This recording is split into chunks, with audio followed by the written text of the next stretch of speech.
My name is David Smith. I dropped out of high school because my personality didn't fit in with my peers, but since I didn't dislike studying, I graduated from college and now work among ordinary people. I have a personality that dives deep into things I'm interested in, but I couldn't even make an effort to learn about things I wasn't interested in. This trait was crucial in making friends. However, because I couldn't do this at all, the number of people who became my friends was quite limited. Even with the few friends I had, I couldn't show much interest, so our relationships never became very deep and we eventually grew apart. I knew why this was happening back then, but trying to change my personality felt unnatural and made me feel like a question-asking machine. So I was always struggling with how to change myself. In the end, I never figured out how to change and spent my high school years chatting with them in the classroom but never socializing outside of school. As time went by, they made more and closer friends. As a result, I found myself sitting alone at my desk more often. Being in the classroom like that made me feel like I was doing something wrong, and it gradually became painful to be there. I felt this way because the idea that being alone is sad and bad was instilled in me by my parents, TV dramas, and teachers. I felt exposed and ridiculed for my lack of communication skills, which was always embarrassing. If only I could not care about my inherent inability to connect with people. The world isn't well designed in that way. As I continued to worry about what others thought, I gradually became reluctant to go to school. Then, one morning, I couldn't bring myself to go to school anymore. However, my parents would never allow me to take a day off for such a reason. Every morning, my mom would say, "Are you planning to skip school again? I can't allow you to miss any more days. There's no way you can stay home for such a reason," or angrily ask, "Why don't you want to go?" But my body and mind felt heavy and sluggish. I couldn't get up. So I just stayed wrapped in my blanket. As I endured my mom's constant nagging, she would eventually sigh deeply and say, "Fine, I don't care about you anymore," before leaving the room. After that, she wouldn't leave me alone. She would complain that something was wrong with me and drag me to some new doctor. But I somehow knew what was going on with me. This mysterious state of not feeling well was likely because I had to go to school. I couldn't bear exposing my loneliness in that space, so my body was preventing me from moving. However, my reason for not fitting in was not due to bullying or severe harassment. Therefore, I couldn't possibly tell my mother the real reason I couldn't go, because I knew she would just say, "What will you do when you go into the workforce?" It was clear that she wouldn't understand. As a result, my days of not being able to attend school became more frequent. It started with missing once or twice every 2 or 3 months, then once or twice a month, and eventually, I couldn't go for weeks at a time. Even then, my mom didn't notice my mental or physical changes. She was worried about things like not graduating high school, falling behind in classes, or what other parents would think if I couldn't get into college. With headaches, weakness, and even fainting when forced to stand, my mom kept taking things out onto me.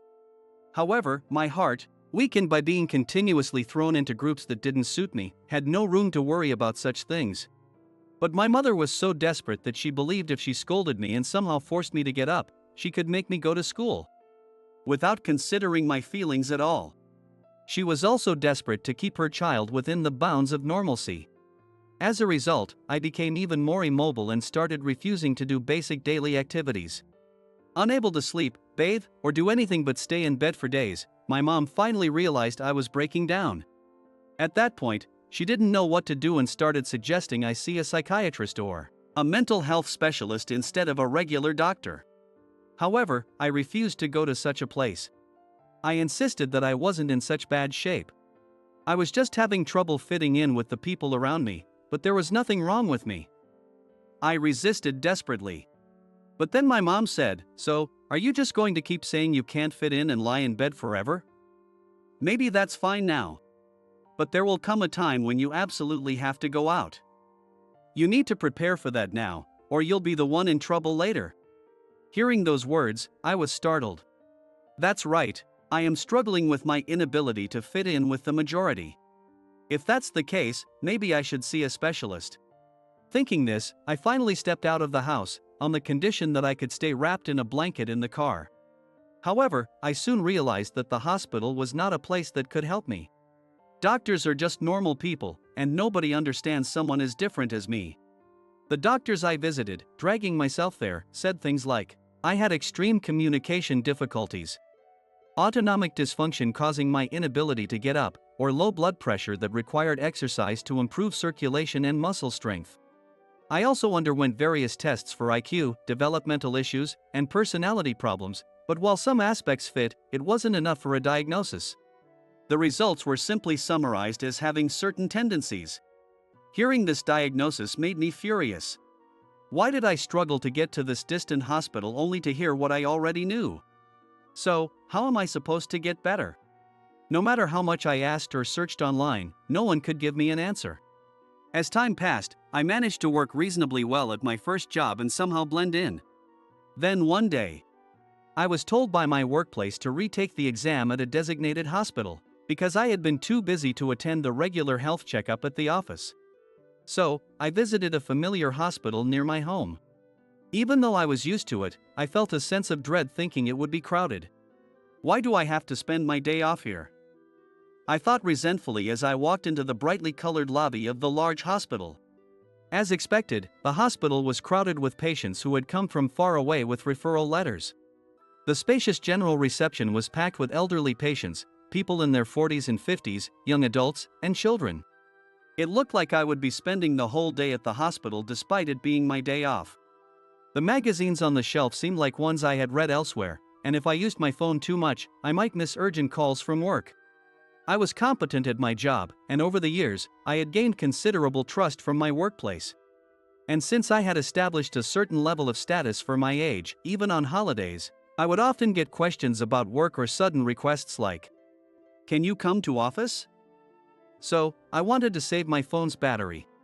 Moreover, I was someone with a rather dull and overly practical mindset. Wondering what was so enjoyable about endlessly playing games or watching videos when it was of no benefit. I simply wasn't good at killing time. I was a workaholic, not because it sounded good, but because work was all I had. So, I hated being asked what I did on my days off. Of course, on my days off, I rested. I ate nutritious food in moderation and slept to recover my strength. To me, that was what resting meant. I couldn't understand why people would exhaust themselves with activities like concerts, festivals, or camping trips only to carry that fatigue into the next day with a smile. No wonder I didn't make friends, I thought. But I couldn't find meaning or enjoyment in those things. Is this an illness? I didn't even know. So, I didn't talk much with my colleagues and had few friends. In fact, I had almost none.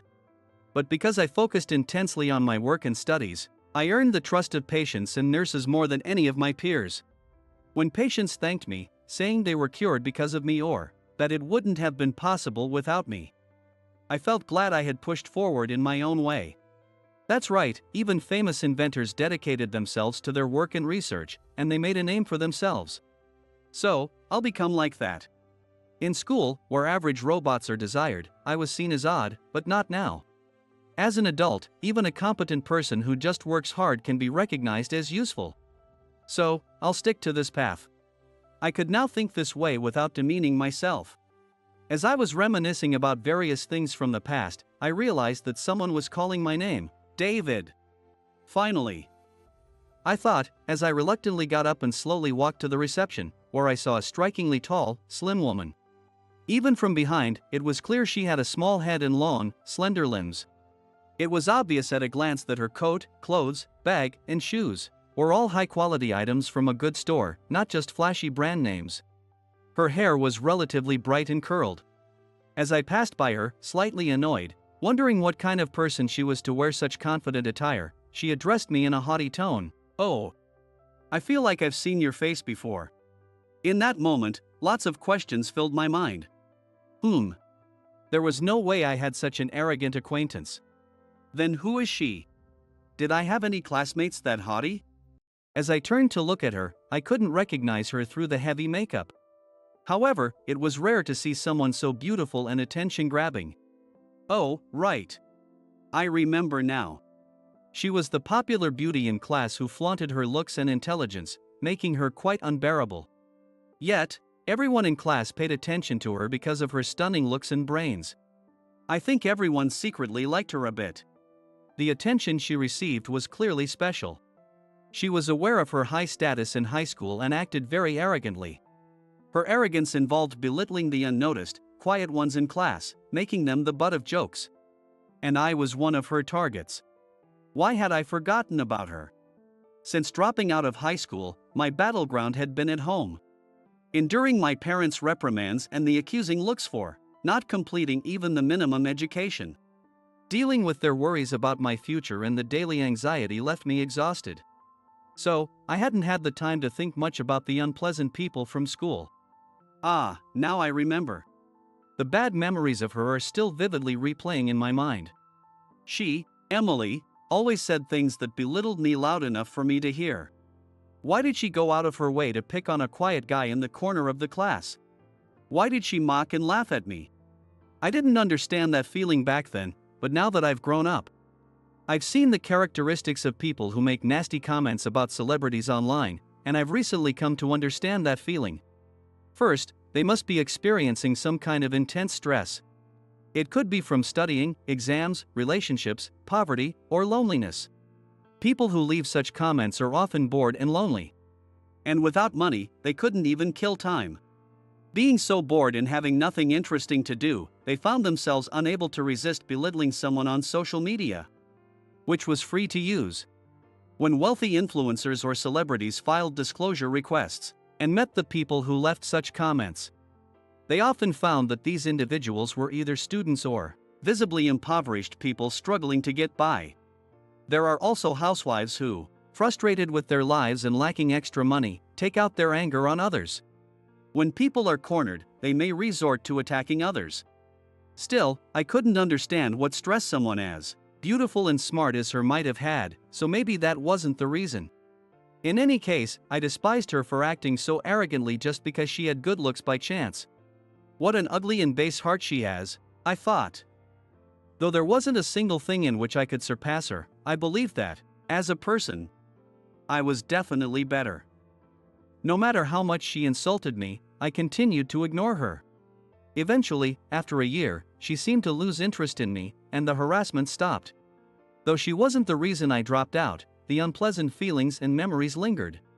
After dropping out, I often felt anxious and restless, so without my parents' watchful eyes, my thoughts often returned to those painful memories, causing me to feel down again. The nasty words people say continue to torment the ones they were directed at. With that in mind, I didn't want to talk to her for even a second longer, so I nervously replied, "Oh, maybe you've got the wrong person?" while sweating internally. Naturally, she wasn't going to let it go at that. "Ha! You're definitely that ultra nerd, David from high school, right? You were always glued to your desk like a statue, scribbling something. It was super creepy. We used to joke that you were probably drawing some nerdy anime girls or whatever." Oh, remembering it is hilarious. Emily sneered, clearly enjoying herself. Seeing her face, I felt even worse. Ah, she hasn't grown up at all since then. I realized in that moment that some people just never grow up mentally, no matter how many years pass. Emily was exactly the same as she had been back then. I was impressed by her nerve to put me down based purely on her imagination, without ever checking if I was really drawing. I desperately wanted to get away from there. But she wouldn't let me go just like that. As I wondered what to do, she continued with that annoying smile. "Haha, that's why your grades were so poor, right? You always looked so down.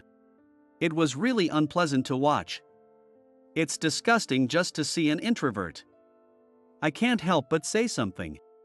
"You must have wasted your time on useless things and never studied. And even if someone like you tried seriously, you'd still fail. Remember how Michael always yelled at you not to mess things up during the sports festival prep? That was hilarious. You were always out of place in class, and now you've dropped out. How pathetic." Her words cut deep, bringing back painful high school memories of always being scolded for messing up group activities, which only made me more nervous and clumsy, further irritating Michael and the popular boys. The flashbacks overwhelmed me, and I looked away from her, saying, "You don't have to say that here. I'm leaving now." Determined to get away. I started to walk away more forcefully. But she wasn't done venting her stress on me.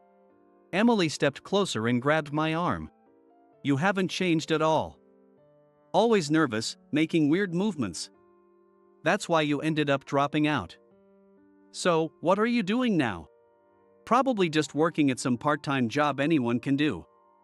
I got into K University without any trouble and landed a great job. Our lives couldn't be more different." They say the social ranks in school carry into adulthood, and it's true. You were always scolded for messing things up. You're probably still seen as a useless idiot at work. Working part-time and always getting scolded. You're too pathetic to pity, she laughed. I immediately wanted to shout, "That's not true," but the cowardly version of me from the past, who could never say anything, resurfaced in front of her. Oh, I guess as a person, I'm still the same as I was back then. Just because I'm competent at work doesn't mean I've truly grown. For a moment, I felt a wave of despair. However, I quickly realized that raising my voice would only escalate the situation. I desperately wanted to avoid that, so I decided not to respond and tried to brush off her hand. But if I did it too forcefully, she would undoubtedly claim that I was being aggressive towards a fragile woman. So, I resigned myself to the fact that the stronger man would just have to endure it, feeling helpless as I slumped my shoulders. However, I desperately wished she would just let me go. I felt an intense frustration with myself for not being able to simply shake off her hand and run away. Oh, just because she's a woman, I can't stand up to her. What an unfair position I'm in, now and always. I clenched my teeth and had no choice but to wait for her next words. Then, Emily raised her voice even louder and said, "Hey, did you come to the neurosurgery department because you thought your clumsiness and offbeat nature were a disease? Too bad. There's no medicine to cure someone as incompetent as you. Actually, this department can't cure someone like you. Your congenital stupidity can't be fixed now. If there were a medicine for that, all the incompetence in the world would be flooding this hospital. You're truly an idiot." She seemed to enjoy seeing my pained expression. But I had one fact that could put her in her place. "Are you here for an appointment?" She looked surprised that I was saying anything. "Yeah, so what?" "Well, I was supposed to have the day off today. I only came for a checkup, but they assigned me a new patient due to many emergencies." When I said that, she looked confused and sneered. "Ha? What nonsense are you talking about? There's no way someone like you, who couldn't even graduate from high school, could become a doctor. You're the kind of pathetic introvert who says delusional things like that. You've become even more pathetic to me." "Seriously, stop lying." Emily continued to belittle me like that. I sighed deeply and decided to reveal the truth. "Listen. I may have dropped out of high school, but not because I was bad at studying." "Ha? You were always at the bottom of the test rankings." She was right, my grades were poor in high school. However, it was just that the classroom environment, with its mix of same-age boys and girls, was overwhelming and painful for me. Filled with emotions and voices that didn't suit me. After dropping out of high school, I took some time to rest at home, but soon realized that I couldn't continue like that. And I resolved to make a change. Fortunately, even in middle school, I enjoyed studying, getting good grades, and learning new things, so I quickly got back into studying. However, there were times when I couldn't stay motivated on my own. So, I persuaded my mom, who kept complaining about the cost, by telling her that living without a high school diploma would definitely lead to financial struggles in the future. Eventually, she agreed to get me a tutor. That tutor, Mr. Johnson, created various problems for me to solve, and my grades improved rapidly. Also, Mr. Johnson wasn't the type to focus solely on studying. Thanks to him, I experienced for the first time the joy of talking about various things with young people. He also guided and encouraged me on both my studies and future plans. Because of this, I was able to take the SAT and interviews without losing motivation along the way. After that, Mr. Johnson introduced me to a tutor for my college entrance exams. Since I had decided early on to become a doctor, I picked out several medical schools in affordable areas that seemed convenient to commute to. I researched the reputations of those universities and chose my top choice. Then, with the help of a tutor who specialized in preparing students for that medical school, I threw myself into my studies with even more determination.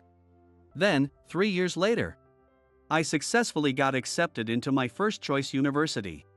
As I explained this to Emily, her face fell into desperation. Seeing her disappointed face, I smiled slightly. By the way, I'm trusted enough in the neurosurgery department here to handle the most difficult patients. That's why I'm your doctor today. Lowering my voice, I added, do you understand what that means? This conveyed that her diagnosis wasn't good. Emily's face grew even paler, and she looked like a sick person anyone could recognize. Feeling a bit sorry for her, I said gently, that's why I'm here on a weekend. But if you don't want an incompetent doctor, I can refer you to another top neurosurgeon. She still didn't want to believe the truth. What? Nonsense. No way. Lying won't help you. She shouted and walked over to the neurosurgery reception, demanding to know if I was really her doctor. When she heard my name confirmed, she looked like she was about to faint. Seeing how unwell she looked, I couldn't help but feel sorry for her. But she was stubborn. Hey! Just because you have the same name as the famous doctor here doesn't mean you can tell such awful lies. She shouted, her voice shrill and loud. With a sigh, I walked briskly into the examination room she was supposed to enter, grabbed a white coat from my seat, put it on, and attached my nameplate. Oh, the tests I was supposed to undergo aren't urgent. But today, I need to tell you the truth as soon as possible. Then, I informed her that she had a brain tumor and that her condition wasn't good. I added, if you really don't want me to treat you, please find another doctor as soon as possible. Otherwise, given your current condition, anything could happen at any time. Understanding the seriousness of the situation, she fell silent. Emily was trembling, with her face pale. The nurse, who had witnessed the entire exchange, wore a complicated expression but knew from her previous test results that it was best to leave her treatment to me. So, despite her grimace, she said nothing. Seeing this, she seemed to become even more aware of her situation. Seeing the reactions of those around her and reading my nameplate, she finally had no choice but to believe that I was indeed a doctor. And her earlier bravado vanished. With her rather awkward facial expression, she listened as I calmly explained the details of her hospitalization and surgery. She responded meekly, nodding along. Since her condition wasn't severe enough to require immediate surgery, I instructed her to prepare for hospitalization and return soon. Then sent her home for the time being. Although she seemed to have mentally prepared herself for the repeated tests, I couldn't help but admire her for being able to criticize me so energetically despite her poor condition. I didn't know if it came from her pride or something else, but I was once again amazed by Emily's determination to belittle others. A few days later, she was admitted to the hospital, and without causing a fuss or demanding a different doctor, I continued her treatment. During the consultations and right before the surgery, she became surprisingly calm, and just before the surgery, I even heard her say, please. She wasn't unintelligent either. She quickly understood her situation and decided to change her behavior. Watching her, I genuinely felt glad that I had persevered. Removing her tumor was challenging, but the surgery was successful. Even though she had harshly criticized me before, it didn't affect her treatment at all. Her recovery progressed well, and I felt relieved. Thanks to her following my advice, she made a smooth recovery. When she was discharged, she looked as if a burden had been lifted and shared some of her true feelings with me. She revealed that although she was praised by others for being cute and smart, she had no one she could truly trust. Additionally, her parents, while providing financially, added to her stress. Her father often made belittling remarks about women and children, which pressured her to excel in her studies to avoid his ridicule and disappointment. In the classroom, she was expected to be perfect, and it left her exhausted. During such times, she envied me for being able to immerse myself in what I loved without worrying about others' opinions. Initially, seeing others getting scolded by their parents made me feel like a winner because I was praised for my appearance. But being seen as perfect meant people rarely confided in me. They assumed I had no worries and didn't try to connect with me. It all became too much, leading me to seek escape through relationships and work, but it didn't help. People envied me and gossiped, leaving me isolated. Maybe that's why I got sick. As Emily spoke, her face was very calm, showing that she was sincere. She then sincerely apologized for everything she had done to me and thanked me for my attitude and proper treatment before she was discharged. I am not handsome or anything special, and I lived being criticized by everyone until I became a doctor. But there are people who seem to have it all, and I used to think that such individuals lived with less suffering than I did. Even if they had their own struggles, their lack of inferiority complexes meant they could live more comfortably for longer periods.